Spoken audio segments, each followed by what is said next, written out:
কোরবানির গোশত কতদিনের মধ্যে খাওয়া উচিত? সারা বছর কোরবানির গোশত ফ্রিজে রেখে খাওয়া উচিত কি? পশু নিস্তেজ হওয়ার আগে চামড়া ছাড়ানো যাবে কিনা? গরু ছাগলের বট খাওয়া কি জায়েজ? হুজুর, গরুকে জবাই করার সময় নাম নেওয়া আবশ্যক নাকি? জিলহজ মাসের চাঁদ দেখার পর গরুর মাংস বা মুরগি খাওয়া যাবে না, এটা কি সত্য কথা? কোরবানিতে জোড় ভাগে, যেমন 2, 4, 6 ভাগে কোরবানি দেওয়া যাবে কিনা? কোরবানির পশু জবে করার পর পেটে বাচ্চা পাওয়া গেলে করণীয় কি? তাহাজ্জুদ নামাজ কি ঘর অন্ধকার করে পড়তে হবে? কোরবানির পশুর গলায় মালা পরানো সম্পর্কে বলবেন। মৃত ব্যক্তির পক্ষ থেকে কোরবানি করা যাবে কিনা? কোরবানি দেওয়ার পর গোশত 3 ভাগ না করে পুরোটা নিজে খেলেও কি কোরবানি হবে? ঋণ করে কোরবানি করা যাবে কিনা? বাজারে যে বিভিন্ন নামি দামি ব্র্যান্ডের বডি লোশন এবং ক্রিম পাওয়া যায়, সেগুলো কি ওযু গোসল করার পর ব্যবহার করে নামাজ আদায় করা যাবে? আকিকাও কোরবানি গোশত বন্টনের নীতি কি একই? ফাতেমা খাতুন জানতে চেয়েছেন, জিলহজ মাসের চাঁদ দেখার পর গরুর মাংস বা মুরগি খাওয়া যাবে না, এটা কি সত্য কথা? না, এটি সম্পূর্ণ ভুয়া এবং ভিত্তিহীন কথা, কুসংস্কারাচ্ছন্ন কথা। জিলহজ মাসের চাঁদ দেখা যাওয়ার সাথে আপনার গোশত খাওয়ার কোনো সম্পর্ক নেই। কেউ যদি মনে করেন যে আমি কোরবানি গোশতর আগে আর গোশত খাবো না, তাতে করে কোরবানি গোশতের প্রতি আমার আকর্ষণ তৈরি হবে, আল্লাহ রাব্বুল আলামিনের মেহমানদারি সেটাকে আমি খুব আগ্রহ ভরে অ্যাকসেপ্ট করব, সেটি তার ব্যাপার। কিন্তু জিলহজ মাসের চাঁদ দেখা গেলে আর কোনো গোশত খাওয়া যাবে না, এটি সম্পূর্ণ ভিত্তিহীন কথা। আরাফাত ইসলাম জানতে চেয়েছেন, মৃত ব্যক্তির পক্ষ থেকে কোরবানি করা যাবে কিনা, সেই গোশত বন্টনের পদ্ধতি কি? মৃত ব্যক্তির পক্ষ থেকে কোরবানি করা যাবে। যিনি কোরবানি করবেন তিনি তার নিজের গোশত যেভাবে ব্যবহার করেন এটাকে ঠিক একইভাবে ব্যবহার করবেন। তামান্না আফরোজ জানতে চেয়েছেন, রাসূলুল্লাহ সাল্লাল্লাহু আলাইহি ওয়াসাল্লামের পক্ষ থেকে কি কোরবানি দেওয়া যাবে? রাসূলুল্লাহ সাল্লাল্লাহু আলাইহি ওয়াসাল্লামের পক্ষ থেকে কোরবানি দেওয়া যাবে, যেমনটি আলী রাদিয়াল্লাহু তাআলা আনহু দিতেন। বাইহাকী সহ বিভিন্ন হাদিসের কিতাবে বর্ণিত হয়েছে যে নবী করিম সাল্লাল্লাহু আলাইহি ওয়াসাল্লামের ওফাতের পর তিনি কোরবানি দিতেন এবং তিনি বলেছেন যে নবী সাল্লাল্লাহু আলাইহি ওয়াসাল্লাম আমাকে ওসিয়ত করেছেন, অতএব তার পক্ষ থেকে কোরবানি দেওয়া যাবে। সালেহ আহমেদ জানতে চেয়েছেন, কোরবানিতে একটি গরুর সাথে 7 জন কোরবানি দিলে যদি কারোর নিয়ত ভালো না থাকে, বাকিদের কোরবানি হবে কিনা? যদি একজনের গোশত খাওয়ার উদ্দেশ্য থাকে এবং তিনি গোশতের জন্য করেছেন, কোরবানি তার উদ্দেশ্যই ছিল না, তাহলে কারোর কোরবানি হবে না, কারণ তার উদ্দেশ্য কোরবানি নয়, গোশত, অতএব কারোর কোরবানি হবে না। এটি হলো সবচেয়ে গ্রহণযোগ্য কথা এই ব্যাপারে, যে বিশেষ করে যদি গোশতই একমাত্র উদ্দেশ্য, ধরুন কোরবানি বুঝি না, আমার এখানে কিছু গোশত দরকার, সেজন্য সে গোশতের জন্য টাকা দিয়েছেন, এটা জায়েজ হবে না। সামিউল ইসলাম জানতে চেয়েছেন, ঋণ করে কোরবানি করা যাবে কিনা?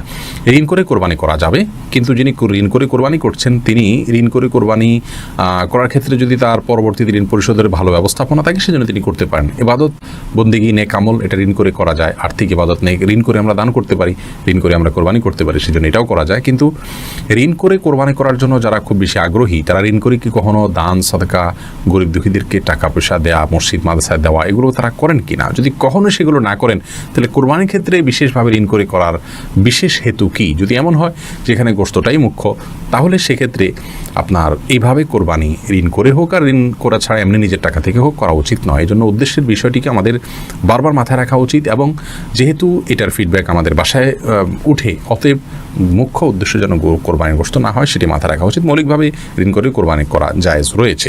মাহতাব আহমদ জানতে চেয়েছেন, কোরবানির পশু জবে করার পর পেটে বাচ্চা পাওয়া গেলে করণীয় কি? শরীয়ত অনুযায়ী নিয়ম হলো সে বাচ্চাকেও জবে করে দেওয়া, যদি আপনার খেতে ইচ্ছা না করে না খেলেন। লাবণ্য আপনি জানতে চেয়েছেন, সকালে ঘর ঝাড়ু না দিলে কি কোনো অমঙ্গল হয়?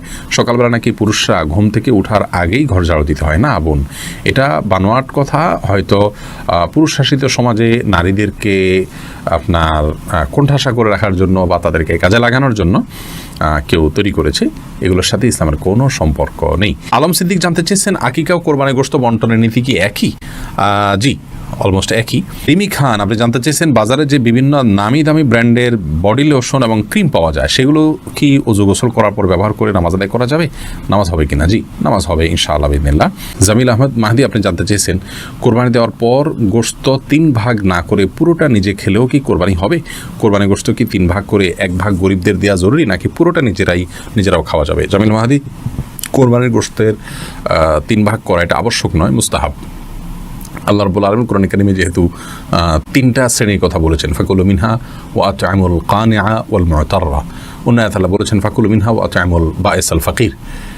তো এই নির্দেশনাগুলো থেকে বোঝা যায় যে আল্লাহ রাব্বুল আলামিন 3টা শ্রেণীতে আমাদেরকে আপনার কোরবানি গোশতকে বন্টন করার জন্য নির্দেশনা দিয়েছেন, কিন্তু এটি কোনো আবশ্যিক নির্দেশ নয়। যার কারণে কেউ যদি এটাতে একটু হেরফের করেন, যেমন নিজে একটু বেশি রাখলেন, গরিবকে একটু কম দিলেন, অথবা গরিবকে একটু বেশি দিলেন, নিজে কম রাখলেন, অথবা সবগুলো গরিবকে দিয়ে দিলেন বা প্রতিবেশীকে দিয়ে দিলেন, তাতে কোরবানি হয়ে যাবে। একটু হেরফের করলেও কোরবানি হয়ে যাবে।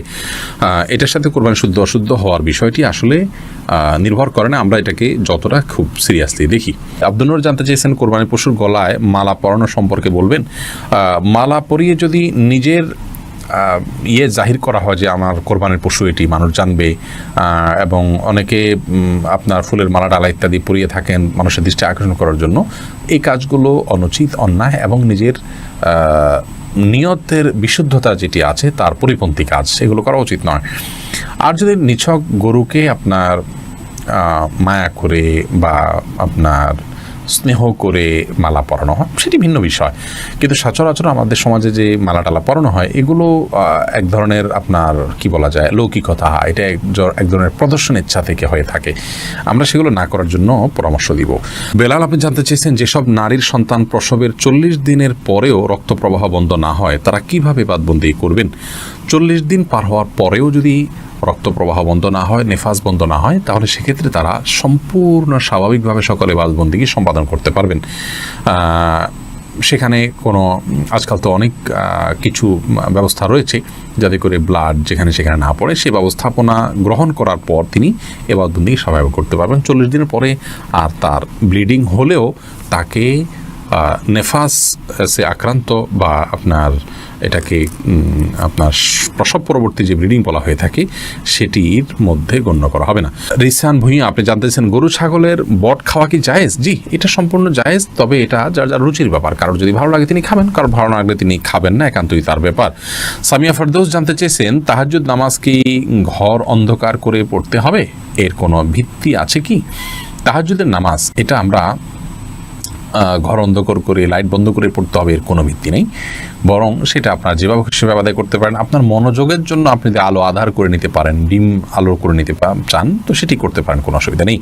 তবে অন্ধকারেই পড়তে হবে এমন কোনো বাধ্যবাধকতা বা নিয়ম নেই। আব্দুর রহমান জানতে চেয়েছেন পশু নিস্তেজ হওয়ার আগে চামড়া ছাড়ানো যাবে কিনা?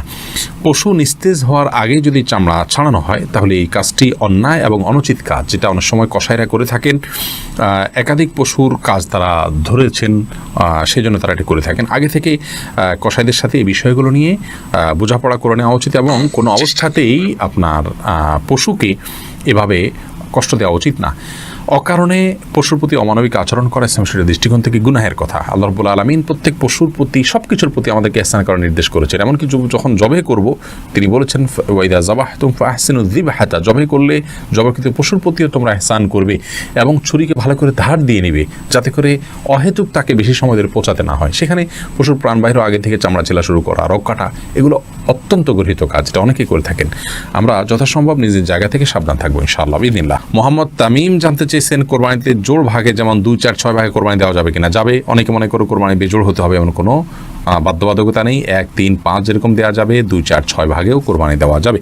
এরপরে সাদিয়া আক্তার প্রিয়া জানতে চেয়েছেন কোরবানির গোশত কতদিনের মধ্যে খাওয়া উচিত? সারা বছর কোরবানির গোশত ফ্রিজে রেখে খাওয়া উচিত কি? বল সাদিয়া, কোরবানির গোশত ফ্রিজে রেখে আপনার খেতে হবে এমন কোনো বাধ্যবাধকতাতে নেই। আমরা এটা কিছুদিন খেলাম, এটা দিয়ে আমাদের 6 মাসের গোশত কেনার কাজ সারলাম, এমনটি করাটা জাস্ট মানে কোরবানির সাথে যায় না, অনুচিত এটুকু বলতে পারি। কিন্তু এরকম কোনো সীমানা বলে দেয়নি শরীয়ত যে এর বেশি রাখা যাবে না। কেউ যদি 6 মাস 8 মাস রেখেও খায় তার কোরবানি হয়ে যাবে ইনশাআল্লাহ বিদিনিল্লাহ। কিন্তু এটাকে দিয়ে আমার পরবর্তীতে গোশত কেনা থেকে আমি বেঁচে গেলাম, এটা দিয়ে সারলাম, এই মানসিকতা রেখে অনেকে কোরবানি দেন, সেটা উচিত না। বাট আপনি চাইলে যে কোনো সময় পর্যন্ত রেখে এটি খেতে পারেন। আপনি মোবারক জানতেছেন হুজুর গরুকে জবাই করার সময় নাম নেওয়া আবশ্যক নাকি? না, গরু জবাই করার সময় নাম নিতে হবে এরকম কোনো বাধ্যবাধকতা নেই। আমরা অনেকে মনে করি যে গরু জবাই করার সময় নামের তালিকা ধরে পাঠ করতে হয়, এটা কোনো আবশ্যক কিছু না। বিধায় এটাকে আমরা আবশ্যক মনে করব না। এটাকে আবশ্যক মনে করলে বরং সেটি সমস্যা হবে। তবে হ্যাঁ, জবাই করার আগে আমরা যাদের পক্ষ থেকে কোরবানি করছি তাদের কথা উল্লেখ করে যদি বলি আল্লাহ এটা অমুক অমুক অমুক অমুক তাদের তরফ থেকে কবুল করুন, তাদের বাবার নাম উল্লেখ করতে পারেন, অমুকের ছেলে অমুক, অমুকের ছেলে অমুক, অমুকের মেয়ে অমুক, এভাবে বলতে পারেন। আর না হলে শুধু নাম বললে হবে যে অমুক অমুকের তরফ থেকে আল্লাহ তাআলা এই পশু আপনি কোরবানি হিসাবে কবুল করে নিন। এরপরে বিসমিল্লাহি আল্লাহু আকবার আল্লাহুম্মা মিনকা ওয়া লাক বলে আপনি জবাই করবেন। এটি করাটা মুস্তাহাব, নাম উল্লেখ করাটা, কিন্তু করতে হবে এমন কোনো বাধ্যবাধকতা নেই। না করলেও কোরবানি হয়ে যাবে। আল্লাহ তাআলা ভালো জানেন আপনাদের অন্তরে কি আছে, কারা কারা নিয়ত করেছেন, অতএব সেটি অসুবিধা হবে না।